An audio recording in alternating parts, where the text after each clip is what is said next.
That's somebody that apart from the dollar bill, they feel they have no value.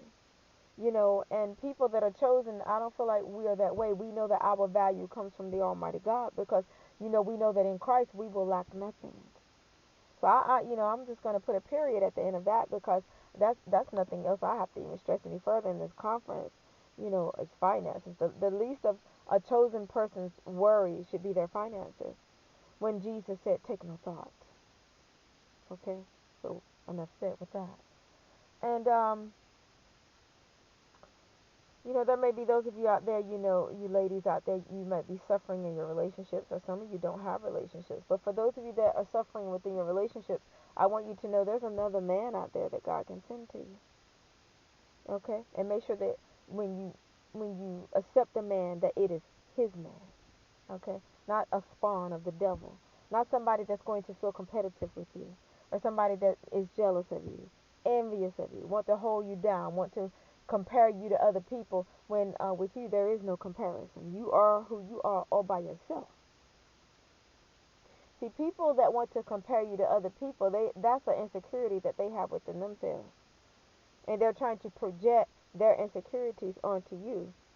When as somebody that's chosen, you really shouldn't have any insecurities because you are a force within yourself by the power of God who strengthens you.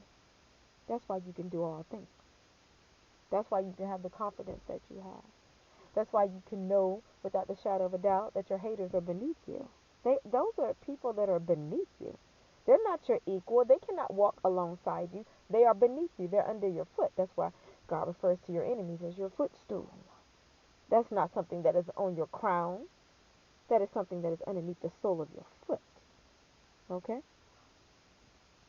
That is not something that is in front of you as if they are to lead you, or beside you as if they are on the same level as you.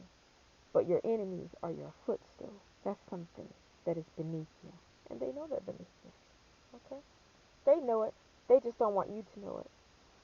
And, a lot of you out there, you've always had people that were jealous and envious of you and tried to compare themselves to you.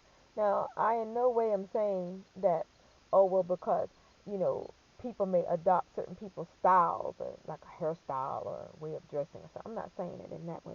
But I'm talking about people who just, flat out are just flat out full of jealousy and envy. You know what?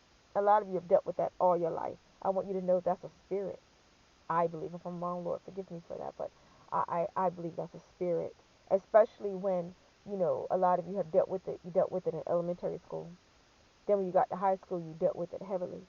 And then after you graduated from high school, or however, or if you dropped out or whatever, it's not a big deal. I don't want to say dropping out is not a big deal, but I mean, it's all a part of the matrix. I mean, a lot of people that dropped out are more intelligent than a lot of people that walked across the stage to get a diploma. That's just facts, I believe. I could be wrong. A lot of people may beg to differ, but, you know, I'm not even going to go left field with that because you know what your intelligence is and you know what you know. And nobody can tell you what you don't know. But, yeah, a lot of you have had the spirit of jealousy following you all your lives. And a lot of people feel like that's somebody tooting their own horn when they say, oh, well, such and such is jealous of me. No, that's not you tooting your own horn, and don't you feel that way. It's easy to feel that way, but don't feel that way because there are jealous-hearted people out there. There are people out there that are working witchcraft against other people out of pure jealousy because they're afraid that that person is going to gain some sort of advantage over them. Or people are jealous because you look better than them, or because you don't have to put on a lot of aesthetics to look attractive. You are a natural beauty, and I'm telling you something. Women that are not natural beauties, that are your haters, they're jealous of you if you are a natural beauty. That means what you got, God gave it to you. You didn't have to go to a department store to go buy it to cover up something that is not appealing. You understand what I'm saying? So they're jealous of you ladies for that. That you don't have to put on a stitch of makeup, but you still look attractive. So a monster will hate on you for that because a monster knows it needs what it puts on. You don't need it.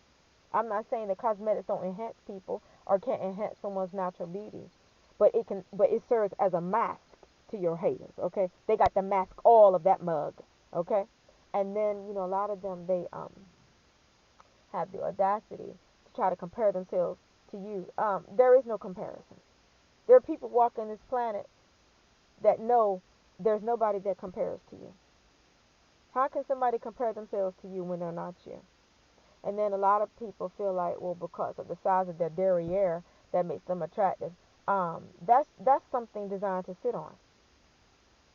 A derriere doesn't make anybody attractive. Yeah, it may be attractive to men, but that pertains to sex. It doesn't mean that face is all of that. Okay, let's just keep it real, ladies. You know, so people have got it twisted, and I'm all about the facts. A lot of people may feel like, oh, because they're big bosom that they're attractive. Yeah, but it's not going to help that mug. What do having huge breasts have to do with being attractive?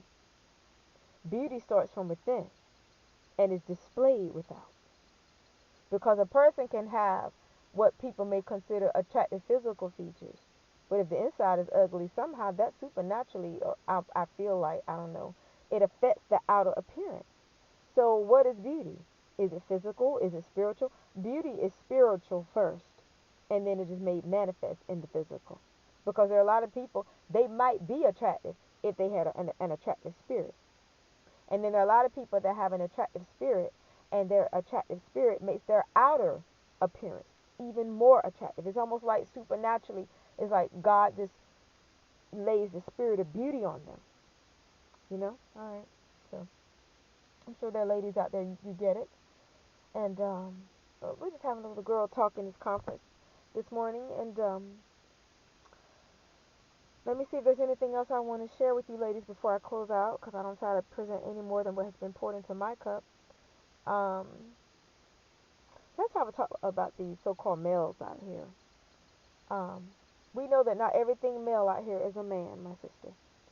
And I want you to know, don't ever depreciate your value because of how these males out here are conducting themselves. Because as for the ones that don't have their act together and are not trying to get their act together, they're not worth your time anyway. And they're not good enough. And oftentimes it's the ones that have the huge egos and are arrogant and prideful and conceited. They're not good enough for you. They're not good enough. Because all of that is a front to hide inner insecurities. Because a lot of you ladies make males out there insecure because they know that they are nothing and you are everything. And a lot of you have married men that are nothing and you were the one that was everything. You were the prize and are the prize. If you're in a relationship, you're the prize. Not that male. And I'm not male bashing. So for you brothers out there that are good dudes, just flip the script. A lot of these women out here, they're not the prize, you're the prize, my brother. But don't let people make you feel like through their arrogance and their conceit that they're all of that, because they're not. Because what an arrogant person fails to realize is that for males, there's a woman out there that's not going to chase your tail. There's a woman out there that doesn't see you as anything. And for these arrogant women out there, there's a man out there that's not going to chase your tail. There's a man out there that doesn't see you as anything. So there are people out there, basically, they're tooting their own horn. But that doesn't mean anybody else wants to hear it. Oh my gosh, am I talking?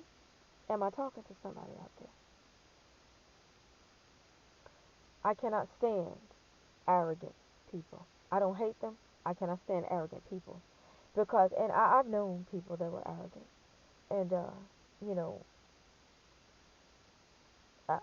I mean, they probably wouldn't consider themselves arrogant. Of course, I'm not associated with, uh, arrogant people. But I've known people that were, known of people that were conceited and arrogant, male and female. Yeah. And I'm thinking, you're not all of that. You're only all of that in your own eyes. And to the people, your little peanut gallery that flocks around you. But there are people out there that will look at you and go, you're nothing grand. You're nothing special. And it's all a front with people like that. I can't stand arrogant people. People that are humble are much more appealing. They're much more attractive. Because an arrogant person, that's all just a mask anyway. That's a front. You know, people who just are so high on the hog, high on the dog, or however they say it, high on the dog. Just feel like there's so much all of that. Like, these men out here who feel like they're God's gift to women, or these women out here who feel like they're God's gift to men. You need to come down off your high horse, because you're no more than anybody else. As a matter of fact, there's another chick down the block that can make you look like a sick dog. Or there's another dude down the block that can make you look like a sick dog. People need to come down off of